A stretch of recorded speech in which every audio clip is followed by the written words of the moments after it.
Oke, jadi di sini saya akan membahas tentang Jamiah Nahdlatul Ulama. Konteks sosial dan politik.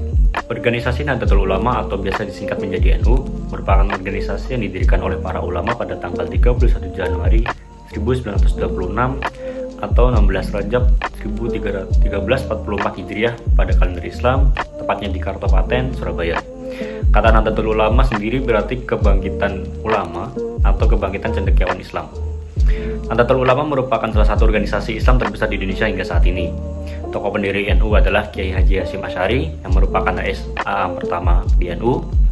Dan tidak seperti organisasi lain yang memiliki satu ketua umum, NU memiliki duet antara Rais Am dan ketua umum. Di sini terdapat foto dari seorang Kiai Haji Hasyim Asy'ari.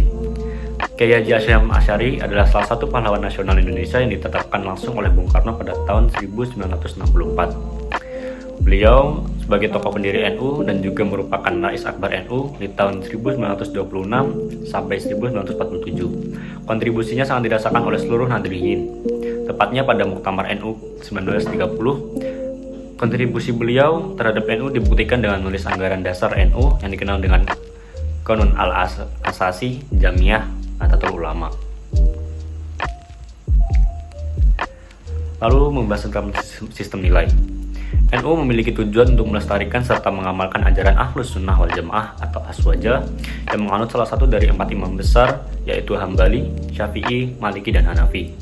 Pada dasarnya, Ahlus Sunnah wal Jamaah merupakan sebuah pola pikir yang mengambil jalan tengah antara rasional dan skripturalis atau ekstrim nakli. Aswaja merupakan metode pemahaman dan pengamalan keyakinan tauhid. Isi dari Aswaja tersendiri, sebagaimana selama ini digunakan, melahirkan sebuah gagasan Ahlus Sunnah wal Jamaah sebagai ma'haj al-fikri atau metode berpikir. Bagi NU, Aswaja juga menjadi ruang untuk menunjukkan bahwa Islam adalah agama yang sempurna bagi setiap tempat dan zaman. Lalu membahas untuk kegiatan rutin. Seperti yang kita tahu, menyampaikan dakwah tentu harus memperlihatkan sasarannya.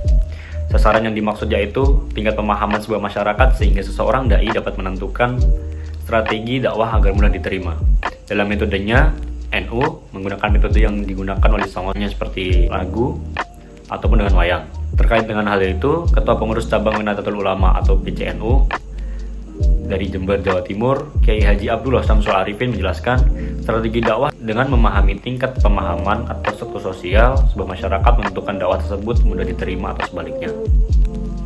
Lalu kita membahas tentang pengikut setia. Di sini terdapat gambar dari seorang Kiai Haji Basri Syamsuri dan yang kedua adalah Abdul Wahid Hasyim. Yang pertama adalah Kiai Haji Basri Syamsuri. Beliau adalah seorang ulama dan seorang pendiri pondok pesantren di Denanyar dan terkenal atas penguasaannya di bidang fikih agama Islam. Beliau adalah kakek dari Abdurrahman Wahid, Presiden Republik Indonesia keempat. Lalu yang kedua adalah Abdul Wahid Hasyim. Dia adalah putra dari Kiai Haji Hasyim Asy'ari, seorang pendiri NU, dan sejak kecil sang ayah telah mendidik Wahid Hasyim dengan pendidikan yang sangat Islami. Meskipun dia adalah putra dari seorang pendiri NU, dia tetap merintis karirnya di NU memulai dari bawah, yaitu dari NU Ranting Tebu Ireng dan mengikuti mekanisme yang ada. Suatu hari, dia menjabat sebagai Ketua Umum PBNU. Lalu, di sini kita melihat sebuah logo NU yang sudah tidak asing bagi masyarakat. Bisa kita lihat, di sini terdapat 9 bintang yang mengartikan bahwa seperti Wali Songo. Lalu jika kita pisahkan lagi, terdapat 5 bintang di atas, 1 bintang di tengah adalah melambangkan seorang Rasulullah SAW dan 4 bintang di sampingnya adalah Khulafaur Rasyidin. Lalu 4 bintang di bawah adalah mengartikan tentang 4 imam besar, yaitu Hambali, Hanafi, Syafi'i, dan Maliki. Lalu juga terdapat bola bumi yang mengartikan tempat tinggal manusia, terdapat tali yang menyelimuti yang mengartikan persaudaraan. Lalu terdapat 2 simpul yang di bawah yang menghubungkan tentang Hablum minallah dan Hablum minan nas. Kemudian kita bisa melihat tabel aspek dari zaman dahulu dengan yang sekarang.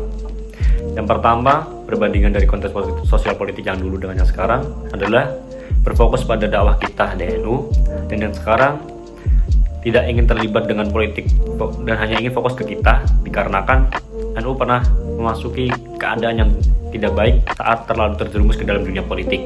Yang kedua adalah kepemimpinan yang dahulu dipimpin oleh Kiai Haji Hasyim Asy'ari dan yang sekarang dipimpin oleh Kiai Haji Ma'ruf Amin yang menjabat sejak 2015. Lalu membahas sistem nilai, dari dulu hingga sekarang masih tetap menggunakan Ahlus Sunnah wal Jamaah atau Aswaja, tetapi dengan yang sekarang terdapat organisasi baru yang disebut dengan GP Ansor atau Gerakan Pemuda yang berisi dengan kalangan orang muda. Untuk pengikut setia, NU memiliki prinsip seorang pengikut setia adalah pemimpin dan anggota NU itu sendiri. Lalu untuk simbol budaya dari dulu hingga sekarang juga masih tetap sama seperti hal yang lumrah dan kita ketahui adalah sebuah logo NU. Mungkin cuma sekian yang bisa saya sampaikan. Apabila ada kurangnya saya mohon maaf. Saya Alvin Rizaki Sabana mengundurkan diri. Wassalamualaikum warahmatullahi wabarakatuh.